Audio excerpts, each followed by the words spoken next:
Capitaine, c'est celui qui a la barre, quoi, et qui conduit le bateau. C'est à nous de décider qu'est-ce qu'on veut faire cette saison. Si on veut jouer le haut, si on veut jouer le bas. Et après, t'as les moussaillons, quoi. C'est ceux qui rentrent qui vont faire la différence. Et c'est tous ensemble aujourd'hui, on va chercher un résultat. Crise au TFC ou simple turbulence. On est le 5 décembre, les messieurs, on est 14e de Ligue 1 à 1 point de Lorient barragiste et 4 points de Marseille 9e. Nous sommes qualifiés après les phases de poule de Coupe d'Europe pour la première fois de notre histoire. Néanmoins, le TFC traverse un moment pas évident. On va essayer d'analyser tout ça. J'ai essayé de faire un retour sur plein de choses, mais voilà, on a un mercato estival avec de nombreux départs, un président qui nous annonce d'avoir une équipe qui annonce avoir l'espoir d'avoir une équipe plus compétitive. On a viré un coach avec un simple communiqué de quelques lignes alors qu'il nous avait ramené une Coupe de France et qui était beaucoup aimé par la communauté. On n'a pas renouvelé les contrats de certains joueurs, idem, dont certains qui étaient plus aimés que dans la communauté. Arrête de dire coach, communauté, supporter, t'es pas comme Oli. Communauté, mais je parle au club aussi. Néanmoins, voilà, tac, certains joueurs, nouveau coach novice, présenté par des PowerPoint, pas aussi bien que Clément certes, blessure d'un joueur majeur, des recrues ainsi qu'une recrue prometteuse, des carences dans le jeu, un schéma qui a du mal à se dégager mais qui se fait petit à petit, une coupe d'Europe énergivore, des caprices de joueurs, d'Incra, des choix qu'on comprend pas chez certains, bangrés entre guillemets, des matchs qui peut être ennuyants, un football un peu moins champagne, un peu moins spectaculaire, bref, j'en passe et des meilleurs. Messieurs, je crois qu'on en a un qui est au téléphone, qui est colère, canagro comme on dit dans certaines séries. Je te laisse enchaîner et ensuite on verra avec l'équipe. 3 problèmes. Le premier, c'est notre coach, on va y venir après. Le deuxième, c'est notre président qui nous a fait rêver et qui n'assume pas derrière. Et le troisième problème, c'est qu'on n'est pas, on commence à se prendre pour qui on n'est pas, c'est-à-dire un club qui gagne des titres tous les ans, ce qui est pas vrai. Donc déjà, ce qu'il va falloir commencer par le problème, c'est que pour moi, Novels aujourd'hui, c'est simple, c'est qu'il a peut-être des idées. De plus en plus, je commence à essayer de comprendre ses idées. De plus en plus, je me dis que ça peut être un bon coach. Mais en même temps, je me dis aussi, et c'est sûr, c'est qu'il ne sait pas communiquer. Encore une fois, il ne communique pas bien avec ses joueurs, il ne parle pas. Si tu communiques bien avec Dalinga, il ne se passe pas ce qui se passe. Si Dalinga il comprend pas les termes qu'il a été employé, s'il a communiqué et qu'il fait la gueule comme ça, eh ben tu sais quoi, tu fais une jolie image, ça sera très très joli. Tu as la mi-temps, tu dis reviens même pas sur le banc. Tu rentreras pas, tu prends ta douche et tu t'en vas. Parce que c'est pour faire la gueule comme ça et être sur Prime, c'est même pas la peine. Troisième chose, ce qu'il faut se dire, c'est que notre président, il nous rend dingue parce qu'en fait, ce qu'il a fait là, c'est que à nous vendre, il aurait eu ce discours. Je vais vous expliquer. Je serais jamais énervé comme je le suis aujourd'hui. Si notre discours de début de saison, c'est, les gars, c'est une saison de transition. Ce qui nous est arrivé, c'est magnifique. Il faut quand même respirer un peu. Je suis pas sûr. Enfin, on veut réussir le maximum parce que l'ordi, parce que la data, parce que tout ce que tu veux. Mais il faut quand même se dire, bon, c'est vrai, tout ne sera peut-être pas aussi rose que ce qu'on a vécu. On redescend, on comprend la situation et on va être ce qu'on appelle dans l'empathie par rapport à ce club. Maintenant, tu fais le beau. Parce que à un moment donné, c'est tu fais le beau, tu commences à faire des interviews qu'en anglais, qu'en Angleterre, pour que ce soit internationalisé ton club, c'est très bien. Dire à tout le monde que tu avais pensé la victoire, data, je suis content pour toi, c'est très bien. Par contre, tu vas pas m'expliquer que là, les faits, c'est 12 points perdus en mettant 1-0. C'est la chatte à l'éré pour les poteaux, parce qu'on est 14e. On est 14e aujourd'hui, 14 poteaux. Mais c'est incroyable, 14 poteaux. Donc à un moment donné, on peut pas tout dire qu'on l'avait prévu ou c'était anticipé. Maintenant, si tu as bien anticipé les choses jusqu'au bout, M. Comolli, ça va être très simple. Soit tu as une liste d'entraîneurs derrière qui sont compatibles avec la data, avec ce que tu veux créer pour plus tard, et tu le fais. Ou soit ce que tu me fais, tu me proposes un entraîneur Ligue 1 qui va être moyenne pour la fin de la saison, et tu réfléchis à la saison d'après. Oui. Merci Charles, messieurs. Qu'est-ce que vous avez envie de répondre à Charles quand vous écoutez tout ça Comboiré est libre, pourquoi pas. T'as dit quoi? Comboiré est libre, pourquoi pas. Antonetti, ouais. Plutôt Antonetti. Et Domenech, consultant Moi, Charles, sportif. je suis d'accord avec toi sur le discours de Comolli. Ouais, moi aussi. En début de saison. Là, toute la communauté, comme dit Camille, on redescend bien sur terre. Ça fait secte. Même si moi, perso, ouais, je me doutais qu'on allait jamais finir dans les 6 premiers. Je ne pensais pas qu'on ferait l'Europe. Ouais. Donc, quand je vois une Coupe d'Europe, un club aussi jeune, entre guillemets, dans son organisation, dans sa nouvelle structure, je ne voyais pas finir 6e et faire un quart de finale de Coupe d'Europe. Donc ça, c'est pas possible. On est toujours en course. On est toujours en course en Coupe d'Europe et on peut terminer encore 6e. Ouais, non. non, si, tu peux non, encore. Tu peux. C'est notre forfait. Tu peux finir premier aussi. Voilà. Tu peux gagner les 15 derniers matchs. Tu peux. Mais 6e, tu peux. Tu m'aurais dit 3 ça, aussi. Donc ça, Charles, moi, je suis d'accord avec toi. Donc il nous a vendu quelque chose qui n'allait pas exister, ou alors pas de la manière dont il évoque. Là où je suis moins d'accord avec toi, c'est que le changement d'entraîneur à cette période de là maintenant, je vois pas dans l'organisation telle qu'elle est, c'est-à-dire donc une organisation data où tout est prévu, machin et tout. Je vois pas s'il a vraiment un plan B, quoi. Et s'il a un plan B, il va nous remettre le même type d'entraîneur qui lui va faire quoi ? Il va faire les mêmes choses puisque tu auras les mêmes joueurs. Donc je vois pas très bien ce qu'un nouvel entraîneur ferait avec les joueurs que l'on a là maintenant. La formulation. Si au mercato, donc si au mercato, tu commences à recruter 2-3 joueurs à des endroits, comme dit Mehdi, peut-être au milieu, peut-être un ailier de plus. Au milieu, un ailier. Peut-être un ailier aussi. Un AG ou un AD. Pardon. Mais tu auras besoin d'un milieu aussi, quand même. Parce que tu as des joueurs au milieu qui ont été recrutés qui sont pas efficaces. Tu as un Gelabert qu'on ne verra pas. Il y a des gens gros qui jouent pas, Bangré ça joue pas, machin. Voilà. Et ça, moi, je suis pas trop d'accord pour virer, comme disent les gens, virer Novell là le 1er décembre, quoi. Mehdi. Pourquoi ? Attends, Charles. Oh là, quelle insulte. Ouais, écoute. Carles. Ah ben, c'est ça. Oui, allez, enchaîne. Parce que c'est trop tôt, Charles. Parce qu'il est trop tôt pour le faire, pour moi. Mehdi. Franchement, je sais pas quoi vous dire sur le changement de coach. Moi, je sais pas à quel point là, il y a vraiment une grosse fracture ou pas. J'en sais rien du tout. Voilà, moi je le ressens pas. Effectivement, que ce soit un coach qui ait des difficultés, ça je suis tout à fait d'accord avec toi, avec Charles, on l'évoquait, à transmettre ses idées. C'est un coach en formation, donc c'est un coach imparfait. Voilà, c'est un coach qui a beaucoup d'idées, donc voilà. Moi ce que j'espère, c'est qu'on finira la saison avec lui, que ça se passera bien évidemment, et que ce genre d'épisode et ce genre de choses, lui aussi il est en train d'apprendre, donc qu'il l'ait appris et que ça ne se reproduise plus et qu'il ne reproduise pas ces erreurs-là. Voilà ce que je souhaite, parce que changer d'entraîneur là maintenant, moi j'ai pas envie de me retrouver avec Antonetti, Camboiré, avec un mec solide. Je vous le dis. Non mais même je sais pas, Nantes qui a pris Gourvenet, que j'en veux pas non plus. Mais ça n'arrivera jamais. Non, ça n'arrivera jamais. Non, mais pas du tout dans le projet du club, donc tu fais quoi ? Mais c'est ça. Tu peux pas prendre un pompier entre guillemets, même si j'aime pas trop cette expression. Donc tu vas au bout. Voilà. Tu vas au bout, et je pense que tu as raison aussi, pareil, sur le discours de Comolli en début de saison, il fallait pas l'écouter. Il est un peu comme Dalinga cet été, avec toutes les magnifiques saisons, et je pense qu'il a pété un petit peu plus haut que son derrière sur le coup. Il s'est un petit peu enflammé, alors qu'on savait tous, on en parlait en début de saison, que ça serait une saison compliquée, qu'on allait reprendre. Enfin, on le savait déjà en fait. Ce qui arrive, on savait que ça pouvait arriver. Donc arrêtons de gueuler. J'ai presque envie de dire, arrêtons de s'alarmer, machin, etc. Ce qui arrive maintenant, on savait que ça pouvait arriver et que ça allait sûrement nous arriver. Donc j'ai envie de dire, c'est une situation qu'on connaît, qu'on pouvait anticiper. Donc moi, franchement, je comprends pas pourquoi il y a tant de polémiques, tant de demandes. On va aller au bout avec Carles. Voilà. À part si vraiment, on enchaîne là 6 défaites d'affilée. Bon, ben à un moment donné, tu vas être obligé. Mais tant que t'es pas complètement mort, pardon, mais le jeu, moi, il est en progrès. Vous pouvez me dire ce que vous voulez.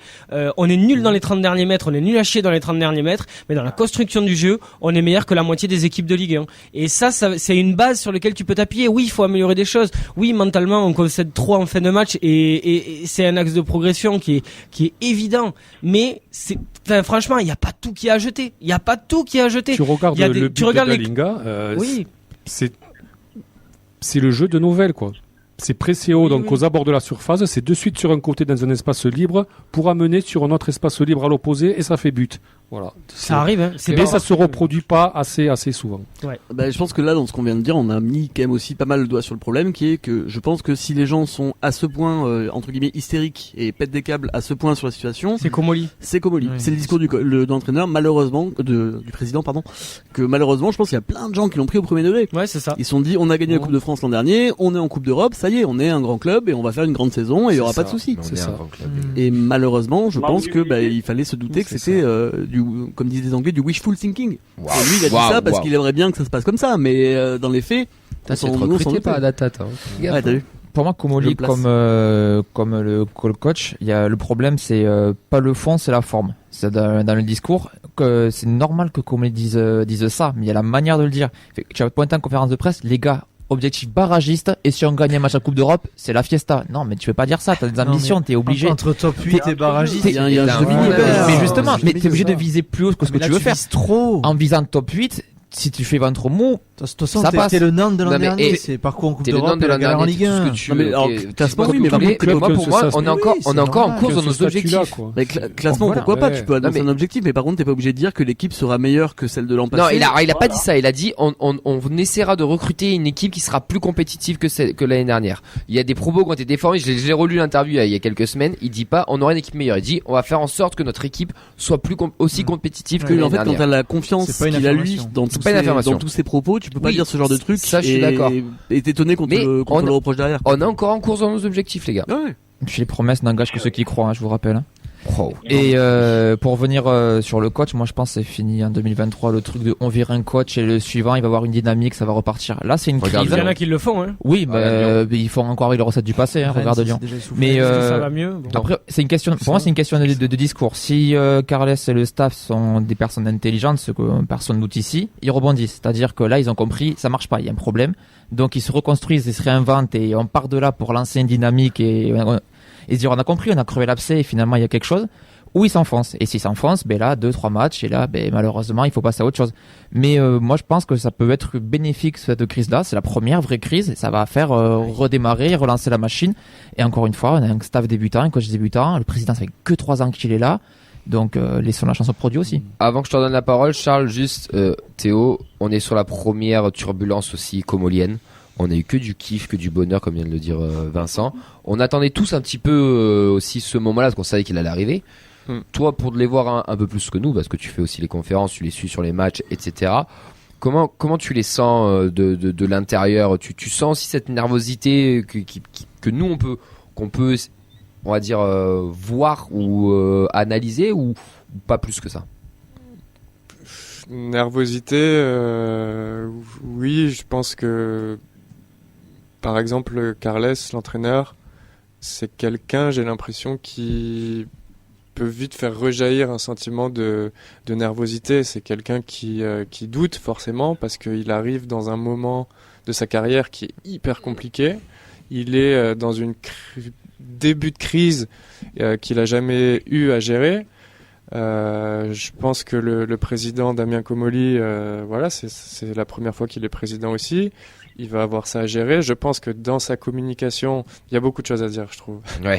Dans sa communication, c'était une communication un peu dangereuse, je pense, de faire passer le message que l'équipe va être meilleure quand tu changes la moitié de l'équipe, quand tu mets un coach inexpérimenté. Les gens, forcément, après un titre, après une année comme ça, se disent on va encore faire mieux. C'est logique, en fait. C'était risqué de dire ça, c'était en août, je pense qu'il a dit ça. Ouais, sur la conférence de rentrée, ouais. Ouais. Après, quant à la nervosité, oui, peut-être, c'est ce que je disais tout à l'heure. Je pense que c'est un coach qui a beaucoup d'idées, des bonnes idées, tactiquement, qui à mon avis, qui peut devenir un excellent coach. Maintenant, c'est comment tu transmets ça et comment surtout tu te fais pas prendre par la panique quand t'arrives dans une situation comme ça. Et pour l'instant, il nous montre pas qu'il est capable de répondre à ça. Pour moi, le match de Lorient, il est symptomatique. Tu peux pas prendre un but comme ça dans un match comme ça, c'est pas possible. Encore une fois, l'année dernière, ça serait pas arrivé. Et ça, je pense que c'est pas la majorité de l'explication, mais il y a un peu de ça. Il y a ce que tu transmets et comment ton groupe, le retranscrit sur le terrain. Et est-ce qu'il est capable de rebondir, Carles? Est-ce qu'il est Carles et son staff, est-ce que le club est capable de rebondir? La question, c'est jusqu'où ils vont attendre que la situation s'enlise. Si ça continue comme ça, déjà 2-3 matchs. Si le président est descendu, c'est que bon. C'est que déjà... Ouais, et ça, et je pense qu'il y a aussi ce qu'a dit Militaire, c'est la fracture avec le vestiaire. À quel niveau t'es? Moi, je pense aussi. Est-ce que t'as perdu le groupe? Est-ce que c'est juste moi, je pense pas. Je pense pas non plus. Mais je pense qu'il y a ce côté-là aussi à voir. Mais évidemment, discours passe toujours, je pense. On a tous été dans un vestiaire de foot, on a tous joué au foot. Quand tu prends 0 point tous les week-ends, évidemment, tu te poses des questions et tu te demandes est-ce que l'entraîneur il fait bien son boulot, est-ce que c'est moi. On sait quand même comment ça se passe. Oui, bien sûr. Donc évidemment qu'il y a des doutes, évidemment qu'il y a des tensions. Maintenant, dire que le vestiaire il est à feu et à sang, c'est pas vrai. J'espère pas. Et je pense que les joueurs accrochent encore aux idées. Et encore une fois, maintenant, comment il va les transmettre et comment il va faire en sorte que les mecs se chient pas dessus dès le chrono il arrive à 90 quoi. Ouais. Charles, pour finir. Bah déjà, il se chie dessus pour la bonne et simple raison qu'il se chie pour son poste. Donc du coup, il retransmet le stress qu'il donne sur le terrain. Et je vais vous donner une petite chose très très importante et que je sais pas si vous avez déjà vu ce détail parce que quand on saute et qu'on est content d'un but, on s'en rend pas compte. Est-ce que vous avez déjà vu un joueur du TEF sauter sur son coach une fois le but mis? Ouais, non, mais ils ont jamais gagné. Ça, ouais. Tu as fait un bon discours et tu l'as dit. Mais ça, tous les joueurs ne le font pas. Ça arrive de temps en temps, mais ça arrive pas. Ça arrive très rarement. C'est pas quelque chose qui se fait tout le temps. Mis bout à bout, je pense qu'il y a un problème de communication avec ses joueurs, où ses joueurs sont pas réceptifs à ce qu'il lui demande. Le nombre de fois où on se le voit gueuler et je vois les gens hagards en face de lui, mais hagards. C'est-à-dire qu'il y a un qui dit c'est chaud. C'est l'accent anglais qu'il a, c'est pour ça. En tout cas, merci beaucoup, Charles. Ouais, désolé encore. T'inquiète, c'est pas grave. Tu nous régales, tu nous envoies même tes potes et tout, ça nous régale. Ça fera 50 €, on prend un capital. C'est bon, c'est moi qui prends 50 € par nouveau auditeurs. Merci en tout cas. Gros bisous. Merci tout le monde. Merci. Ciao, Charles. Salut. Pour finir, messieurs, on va déborder de 3 minutes.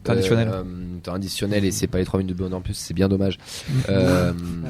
Tu les as vu, ces 3 minutes de bonheur en plus qu'il nous fait d'ailleurs? Pardon. T'as déjà vu les 3 minutes de bonheur en plus? J'ai dû y avoir droit la fois où j'étais venu, non? Ouais, je suis pas sûr. Non, sûr. Bon, on te montrera. C'est tu me lances comme ça là. Il y a mieux à faire. Avant de partir, mon pro.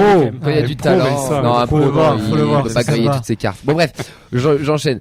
Crise ou simple turbulence? Quand je vous écoute, j'ai l'impression qu'on est en train de traverser juste une simple turbulence et qu'on va, pour l'instant, on se dirige vers la crise ou vers la sortie. C'est un début de crise quand même, je pense. Parce que il y a des signes, grosse turbulence. Mais tu vois, la sortie de Dalinga, le président qui descend dans les vestiaires, ce qui se passe sur le terrain, c'est quand même des signes. Je pense qu'il faut pas minimiser non plus et dire bon, ça va passer et on s'affole pas. Il faut quand même un peu s'inquiéter et se dire que on n'est pas encore au point de rupture, quoi. Non, non, on est inquiet. On n'est pas au point de rupture, mais il faut bien s'inquiéter quand même, je pense. Ouais. Et encore plus en fonction du résultat de dimanche. Ouais, ça va être dimanche, c'est très compliqué. Dimanche, on va les fracasser. J'entends la victoire, déjà un nul. Les points que tu devais prendre, c'était contre le Havre et c'était contre le Havre Lorient, malheureusement. Le Havre et Lorient, tu les as pas pris. Est-ce que tu vas les rattraper là? Regarde, on a pris des points contre des équipes qu'on n'était pas censés. Oui, Lille, Paris. Vous avez vu jouer Lyon ou pas? Alors j'ai regardé le match contre Lens, c'est moins mauvais qu'il y a quelques semaines. C'est pas, mais c'est un peu moins mauvais, je trouve. Ouais. Moi je trouve qu'il y a plus de certitude dans notre jeu que dans le jeu de Lyon par exemple. Alors j'étais pas oui d'accord mais Lyon c'est sûr. Il ramène nul de Lens, c'est pas volé non plus. Oui, ça on est d'accord, mais c'est sur un match après depuis le début de la saison. Après moi je regarde pas Lyon, j'ai juste vu ce match là. Ils jouent demain Lyon aussi, oubliez pas. Et ils jouent demain contre Marseille. Ils vont Marseille. C'est vrai, ils vont à Marseille. Il y a aussi ça. Donc à mon avis ils donnent tout demain. Je peux dire que ça pèse sur les équipes qui ont joué mardi dernier et dont perdu donc. Alors après soit le calendrier il est super fédérateur, c'est-à-dire quand t'es joueur que tu sais que là Lyon, Monaco, la situation où tu es voilà. Tu joues Lyon, tu joues Rennes et Monaco. Tu te mets, il faut qu'ils se mettent un peu en mode Coupe d'Europe là, comme tu vois, qu'ils nous sortent au niveau de l'intensité, au niveau de la concentration, au niveau de l'abnégation. Non mais si tu joues au comptable, parce qu'il faut jouer au comptable. 2 points sur les 3 prochains matchs. En gros, 4 points c'est réussi, 3 points ça passe et moins de 2 je pense. Moins de 3 ça crée un peu quoi. Inch'Allah, on en a 7. C'est bien, faut être optimiste. En vrai, victoire à Lyon.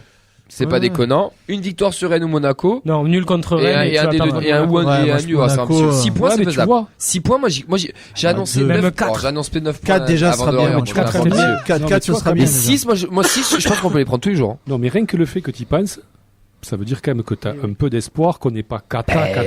Ouais, moi il est bourré, hein. Non, frère. Mais il y a aucun match. Moi, je trouve qu'il y a aucun match cette année, à part Lorient. Bon, c'est vraiment, c'était pas terrible. Le Havre. Mais il y a, Oui. Non, il y en a quand même. Sous Lorient, c'était pas si dégueu que ça. Ouais, si, moi j'ai pas trouvé ça terrible, mais. Franchement, en tout cas, il y a quand même beaucoup de matchs où t'es à la hauteur et où tu dois être plus récompensé. Non, mais tu sens que tu peux mettre en difficulté n'importe quel adversaire. C'est pas une équipe qui est catastrophique, quoi. C'est ça le truc. Et cette histoire de confiance, elle est là, quoi, en fait. Tu vois, c'est 2-3 buts que tu mets et qui t'auraient fait gagner, t'aurais 6 points de plus et t'as de la confiance, mais tu sais que c'est un peu compliqué encore, mais voilà, tu vois, t'es un peu serein. Là, tu te dis, je vais à Lyon, si je perds à Lyon, ça craint, si je gagne pas contre Rennes ou contre Monaco, ça va craindre encore plus. Et ça crée de la pression. Et alors, si on perd le trophée des champions? C'est fini, là.